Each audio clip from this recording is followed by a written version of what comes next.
what in Queer Nation is going on, everyone? Welcome to another episode of Queerality, the #1 all-queer talk show here on the internet. We cover everything from politics and pop culture to media and beyond. I'm your host with quite possibly the least, Rikki Blank. Pleasure to see you all again. Whether this is your first time listening or even a longtime listener of the show, thank you for tuning in, and just know you're one of God's chosen people. So just a couple of housekeeping things before we get into our episode today.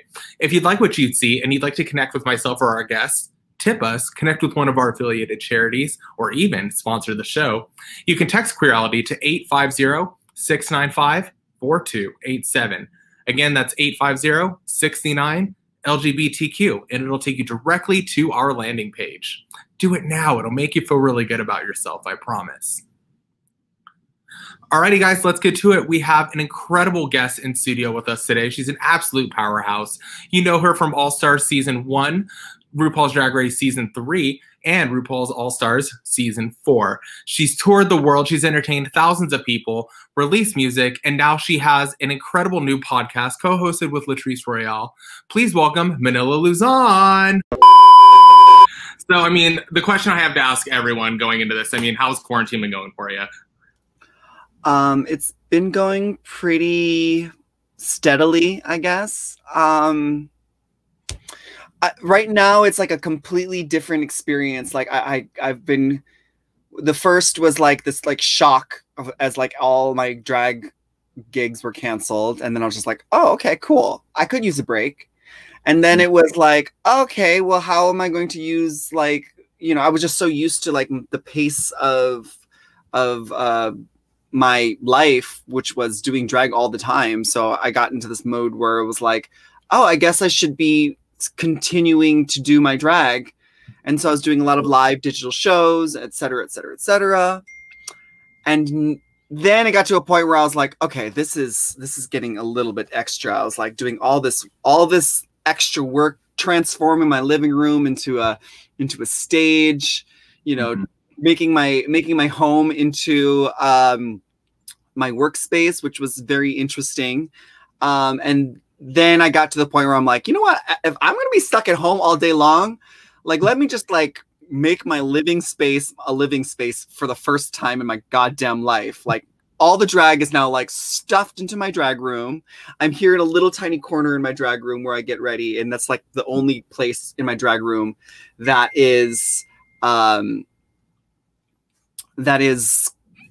know, clean enough for people to see. If I turn this camera around, girl, you're gonna see just the entire room is just nothing but racks of drag, which actually works really good for when you're recording, because you know all the costumes absorb all the sound.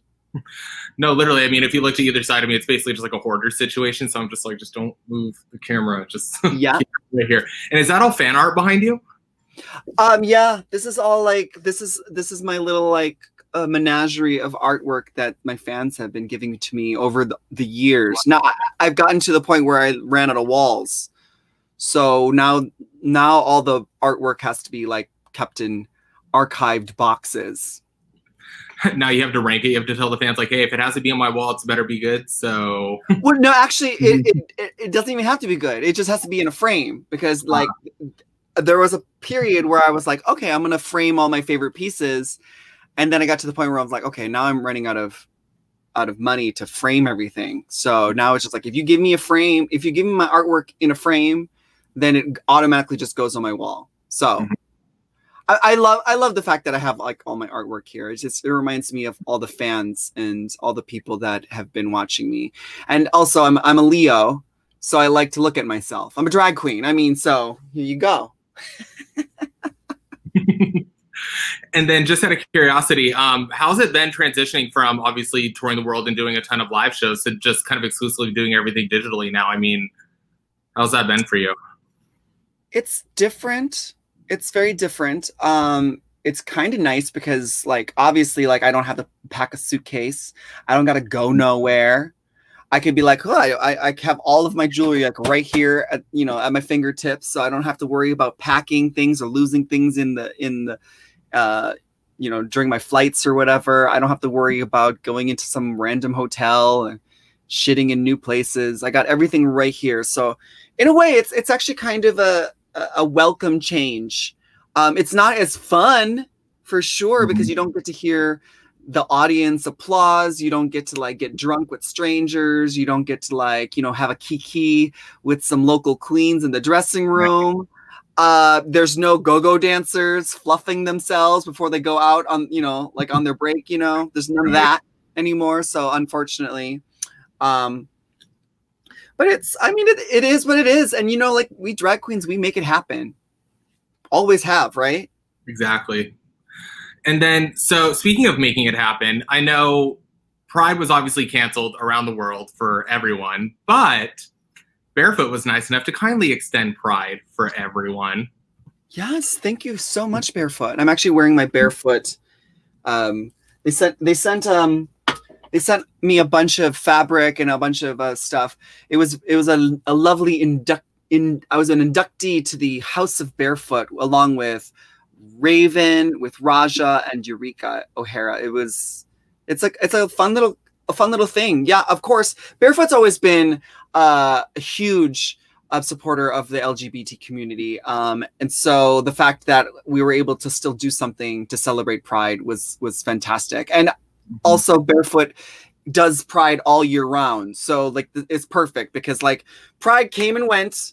You know, it was almost like you blinked and it was gone. And so the fact that we get to, you know, keep hanging out with Barefoot Wine, getting a little tipsy, having a little fun, having a gay old time here at home, it's still special. So with them sending you that box, I mean, did it give you just like a tiny bit of PTSD? Did you have like a season 3 flashback with all the new design challenge? You know, that's the cool thing about it is that Barefoot was like, we challenge you as the new queens of the House of Barefoot to make something with fabric that's inspired by the bottle. So they sent, well, first of all, they sent us alcohol, which I mean, hand delivered to our homes, which was really nice because they're not allowed. I don't know. There was some issue about sending it in the mail. I don't know if it's but they sent us these bottles of alcohol, which like, hell yeah, I'm a drag queen, so send me the alcohol. That's like the first thing, right? And then they sent all this fabric.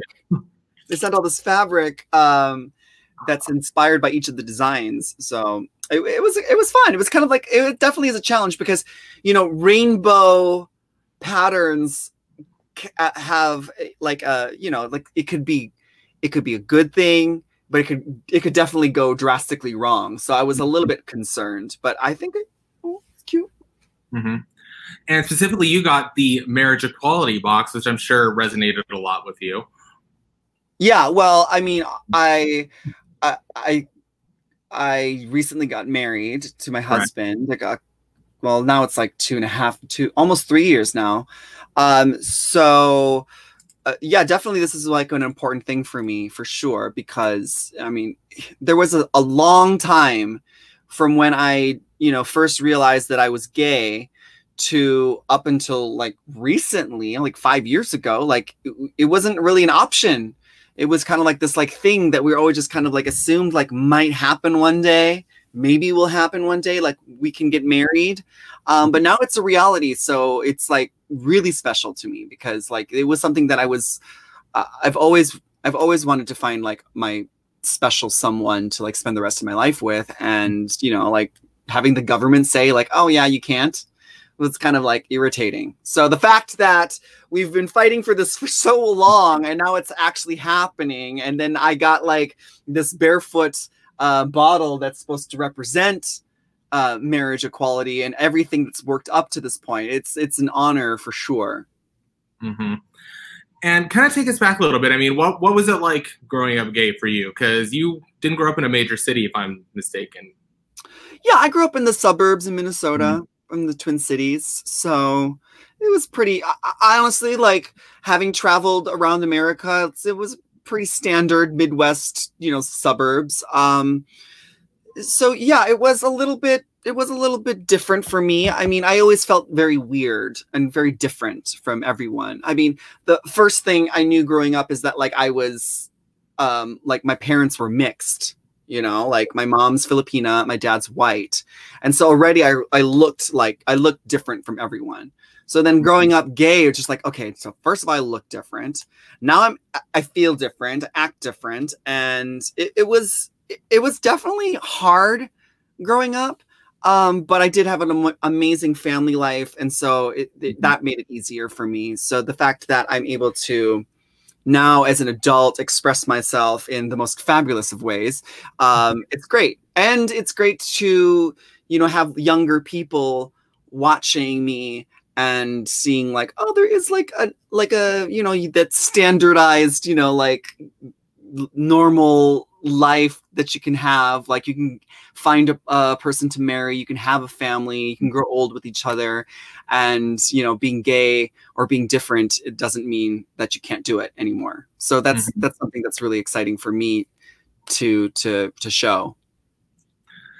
And I mean, having been a part of the Drag Race franchise for so long, I mean, how does it feel to have a new group of, you know, young people discover you, you know, year after year after year after year, and kind of be, you know, that light for them, be that example for them? I mean, that must be really powerful. Well, definitely it's a side effect for my initial goal of going on Drag Race, which was to go out there, have fun, wear some fabulous clothes, and like show off, like, you know, like my drag. But yeah, it's great to inspire younger people and older people, to be honest, because like, you know, like it's never too late. It's never too late to grow into who you want to become. So even if it's nice to inspire the young people, for sure. It's great to see that they have a lot more influences and inspiration for them, so that they can find themselves a lot earlier. It's something that I really wished I had when I was younger. But even as an older person, it's nice to still be able to be inspired and still be able to change yourself and to learn more about who you really are and to become that person. So it's a lovely side effect to be able to influence the viewers and the fans. Definitely.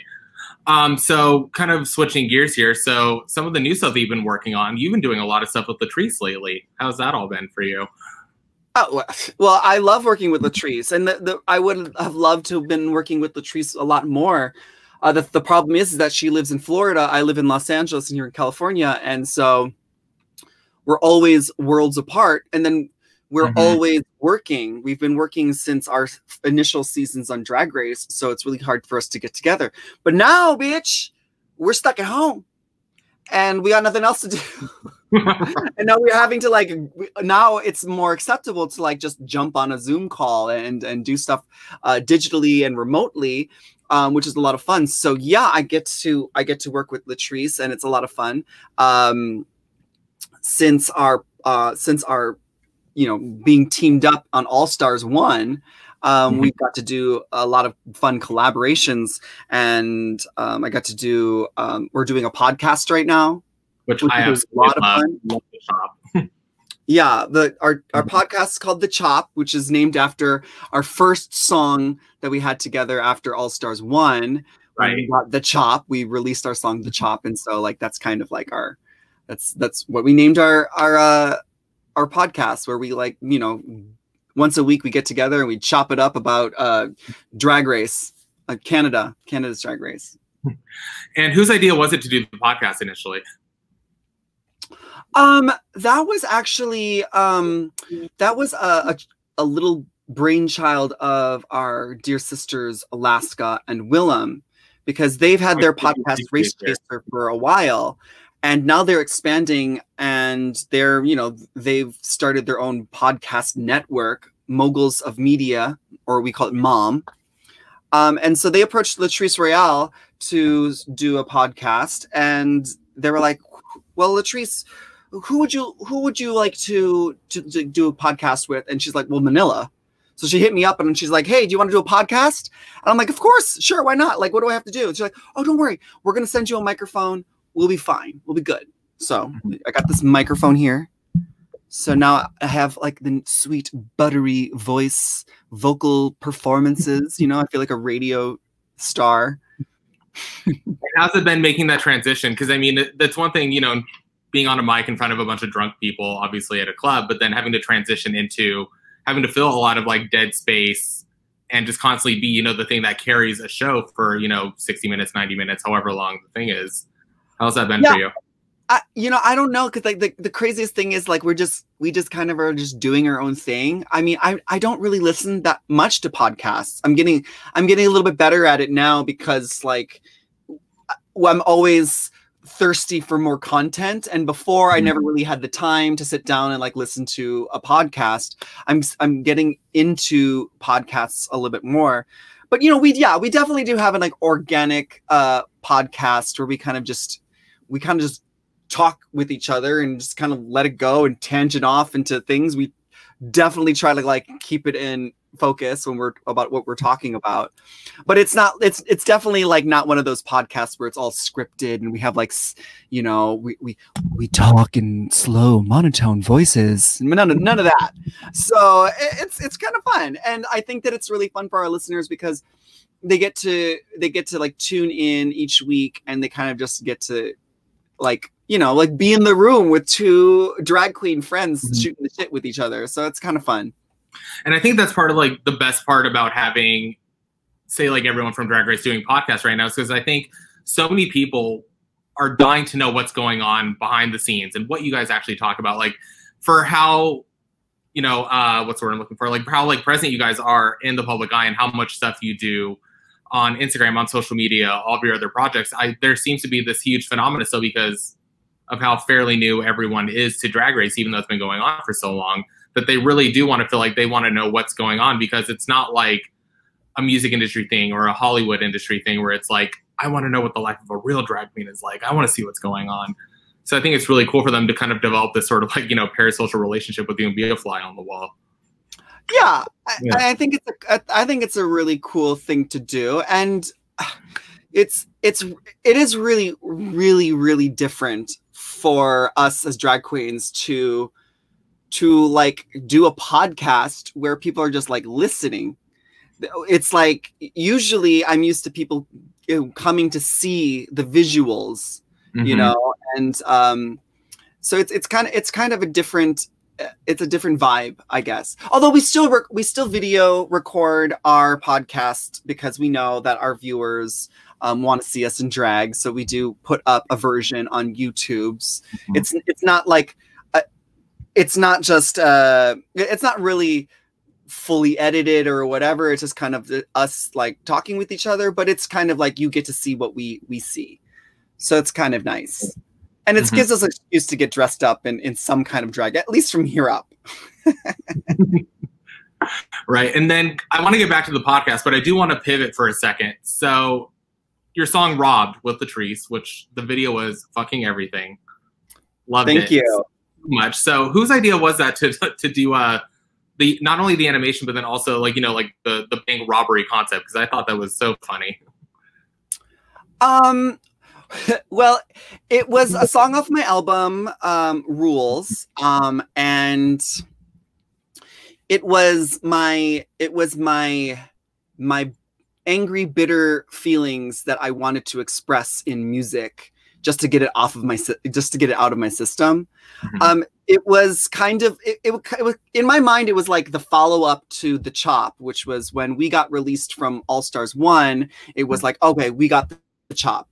And so then this time around, you know, I was feeling like, oh God, the kids are gonna be like calling out this robbery. So I was like, let me just like lean into that. So I decided to write the song Robbed. And then I was like, well, I kind of have to like ask Latrice to kind of be like featured on this song in some manner, because like she was such an important part of my All Stars 4 experience. And so I asked her to come into the studio when she was here in Los Angeles very briefly. I was so excited that I was able to even get her into the studio. So when I was like, well, let me try to make this into a music video, I was like, well, I don't know how this is going to work with our schedules, because it was like right after All Stars 4. We were really busy touring all the time. And I was like, I'm never going to be able to get Latrice into a studio to, you know, record a video. And I was like, I wanted to record a video for it because like the song was just so fun. And it just sounded like, I don't know. I just felt it like it was going to be an adventure. So I was like, let me just have it animated because that way I don't have to get in drag.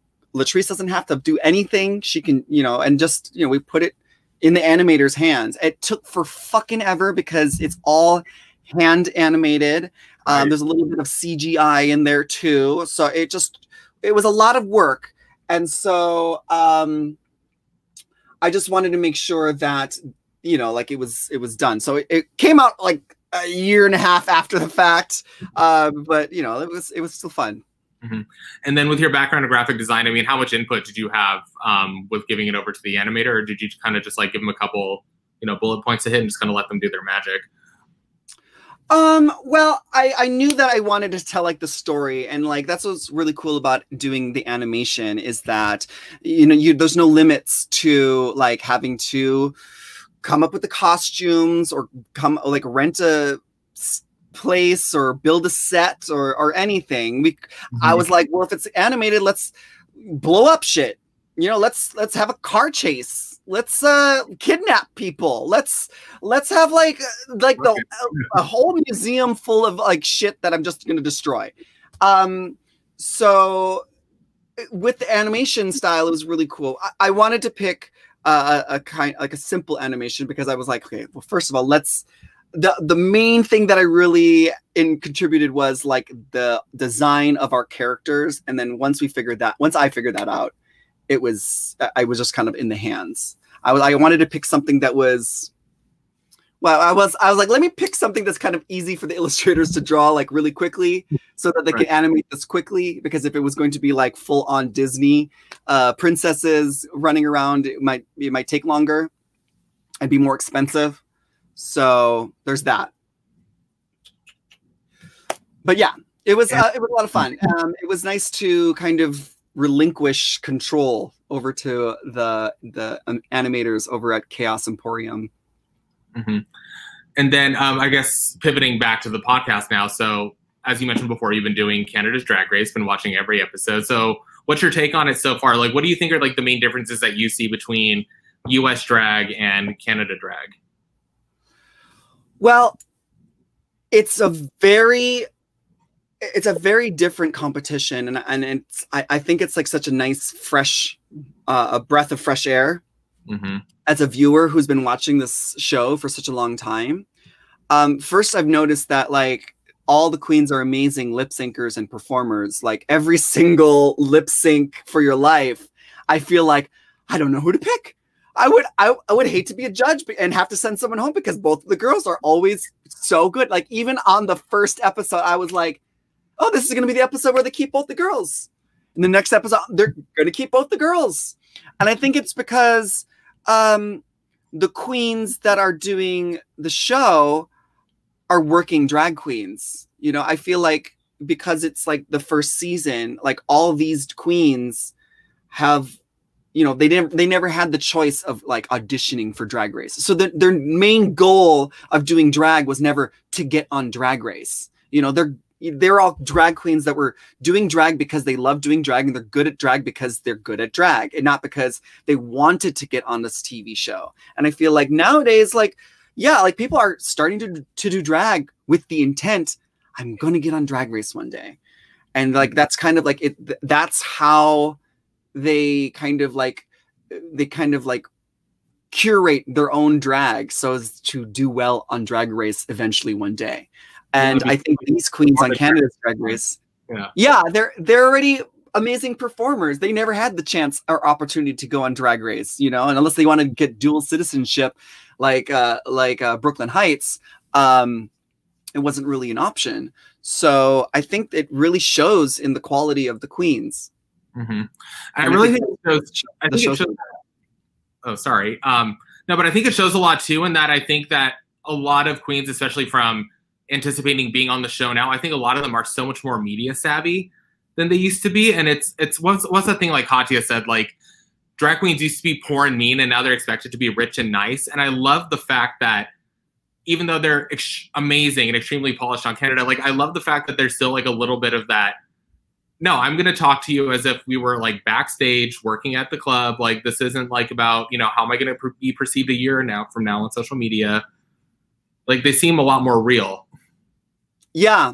In fact, I'm actually watching on the CBS All Access app, which now has like almost all the seasons of Drag Race. I'm watching season 1 of RuPaul's Drag Race now, and it is a completely different show than what we're used to now. It has something that's so much more raw and honest because they're just kind of doing their thing without thinking about all this extra like stuff that's going to happen afterwards, and they're not censoring themselves, and it's very different. So I think that that's what's really engaging with this new season. It's also cool. It's just cool to see like just how much can change with just a little bit of difference, you know? Yeah, and plus too, it's just, even though they're, you know, still, I'm sure, very influenced by the US Isles, it's still nice to see just like the little like variations and changes that even just like being just like across the border can mean for like a whole like group of different performers. Yeah, and it opens up the world to all new influences as well. Like everything that they have on their show has some kind of like Canadian root to it. Like everyone's born in Canada, or they're a Canadian designer, or they're a Canadian musician, or a Canadian actor, or, you know, it's something that has to do with Canada. And as much as like it's really interesting to like learn about all this new stuff, it is like kind of cool because you're like, oh, this is like, oh, there's like a whole, like I'm in my own bubble and there's a whole different country and they have their own version of their own bubble, and it's kind of nice to peek in and watch. Yeah, and especially even seeing someone who's like an Indigenous Two-Spirit on the show before, which is something that we've never had. Yeah, that's something that like it's completely kind of like not really had the chance. I mean, we had Stacey Lee Matthews, who is of Native American descent, right. And a trans person. Of course, they wasn't spoken of back then on season 3, but like it is something that's it's really cool. There's new doors that are being opened, and now we have a chance to see it and have these stories being told. And then who's your favorite on the show right now? Who's your pick to win? Oof, I have too many favorites right now. Like it's like really, really hard. Loving Jimbo. Jimbo's insanely entertaining to watch and fun to root for. Priyanka's personality just has me hooting. I love it. I love the talent of Lemon, and it's too hard. I love Rita Baga too. It's like hard. Scarlett Bobo. I mean, come on. Like they're all really, really good. It's like one of these seasons where you're just like, I don't know. There isn't really like a clear winner yet. Like sometimes I feel like when we watch the regular season of Drag Race, like you kind of feel like, okay, these are the ones that are going to go to the furthest, and these are the ones that are going to be the fillers. And like, I didn't get that with these queens. Like I get that everyone is on this like even playing field, and they all kind of have something that can get them to the end, you know? Yeah, I mean, I literally been like following Kine for years, and when he got cut second, I was like, holy shit, like this really could be like anyone now at this point. Like yeah, right. And then like with Tainomi Banks, you know, like all of her sisters and all of her competitors like respect her so much. And as a drag queen, you know, but unfortunately, like she just wasn't able to, she just wasn't able to apply what she was amazing at in her regular day-to-day to the competition. It like freaked everyone out. It like just like blew everyone's mind. That's like their legendary hero that they've all kind of like been influenced by. It was faltering, and yeah, it raised the stakes to see Tainomi go as well. Yeah, but I mean, there's really such a truth though to like the people where they say like you can be good at drag, and some people are really amazing at Drag Race, but those two like paths don't necessarily cross. Like there's not a not necessarily a cross-pollination there, because I mean, how many like Miss Continentals or, you know, Miss Universes or all these incredible pageant queens that come on are cut super early. Yeah. It's a whole different ballgame. Well, yeah, because I think that you have to like always realize that it's a TV show first. And, you know, like you to become a reality TV star, it doesn't necessarily like line up with what it means to be a good drag queen or a good performer. You know what I mean? Like the people that we love on reality TV are the people that spit in people's faces, like New York, you know, or like throw tables over, you know? So whichever is the first queen to truly snatch a wig off of another bitch's head is going to be like the full on like reality TV star that, you know, it's going to like outweigh any bejeweled gowns or any like perfect Marcel waves or any like, you know, perfect beat. Like it's going to be like that one messy queen who's going to like snatch a wig off and make fucking amazing TV. That's going to be like the star. That's how it works now. And I mean, and I love me a villain. I love my messy reality TV show performers, but at the same time, it seems like there's this weird subset of the fan base that is becoming more and more toxic, and it's almost like they want to reinforce that everyone's on their best behavior and they're treating it like it's a real show, and they're getting virulently racist and horrid towards other people. And I mean, like, how do we, I know World of Wonder has just kind of recently started to, you know, put out like messages and saying we're not going to tolerate this kind of behavior, but I mean, like, what are your thoughts on what we can do to sort of like mitigate this? Is, I mean, it's, no one should be getting death threats or being called racial slurs on the daily. No, not at all. It's a double-edged sword. I know. I remember after being on Drag Race and having to like read comments and, you know, like get the feedback from the fans, it really helped me grow as a person. It really like made me feel like I had to be responsible for my actions. I had to be more careful with my words, because there are it was never my intent to, you know, hurt someone's feelings indirectly by something I said on the TV show or whatever. So in a way that helped me grow up as a person.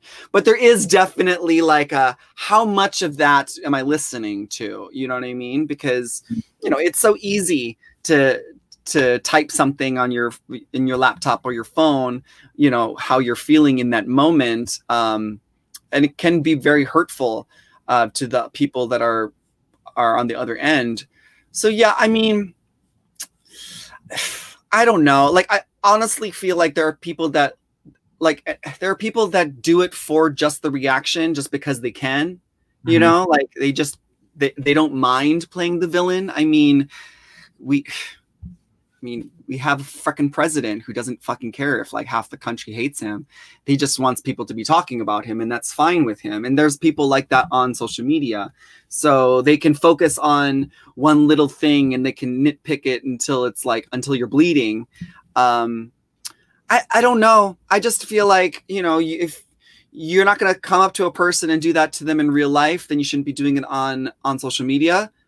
But then again, now I'm looking at my social media and I'm seeing people really acting like that in real life. So I don't really know. I just feel like it is a very tough place to navigate. You don't really know what you know to do, but like you just have to be a strong person to like be able to like put your blinders onto that, not be afraid to use that block button. You don't have to. The world is crazy enough. You don't have to like have that in your home, you know, wearing you down all the time. So click it. I mean, or get into a big old fight. Who knows? I find that like just letting it go is like probably the easiest way to do it. Because once you start talking back to them, then it just opens up that whole can of worms. Yeah, exactly. I mean, I've gotten into fights online, and it's just like, I always find that, you know what, it's like, if you know that you're going to say something that's going to bring some heat, that's going to be controversial, like just turn the comments off at that point, or just like ignore it, because at what point, like, you're not going to change anyone's mind. I'm not going to be, you know, like the crown king warrior of Facebook. You know, yeah. That's not something I need to sink my energy into. And so at what point do you just say like, okay, I'm just going to walk away from this, it's over? Yeah, I feel like these days, especially because like we're really feeling out of control, a lot of people are taking it out on others when they know that that's not really how they feel.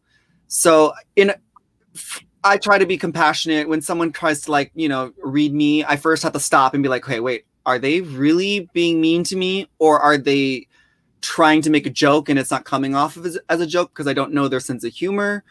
Or maybe they just, like they had a really bad day and they just like, I'm the first person that came in and they just want to like go in on me instead. So I try to be very like conscious of that when I like, reading the comments. And I hope that people, do better when it comes to their social media. It's tough, especially these days when it's like, this is our only window to the outside world. You know what I mean? Like I'm stuck at home, and if I go outside, I have to be wearing a mask and whatever. So this is like the only way I get to like talk with people and like hang out with people. So it's tough. Yeah, I mean, my personal theory on it is I think everyone is at some level, either conscientiously or subconsciously, like aware of their lack of control in their day-to-day life. And so I think that when someone actually has something like Drag Race where they've watched it religiously and they think they know everything about it and everything there is to know about drag, and they feel like they finally have something to contribute into a conversation, they feel like, oh, this is finally like, I have the power now. Like I have something I can contribute. I have something I can say, be it positive or negative.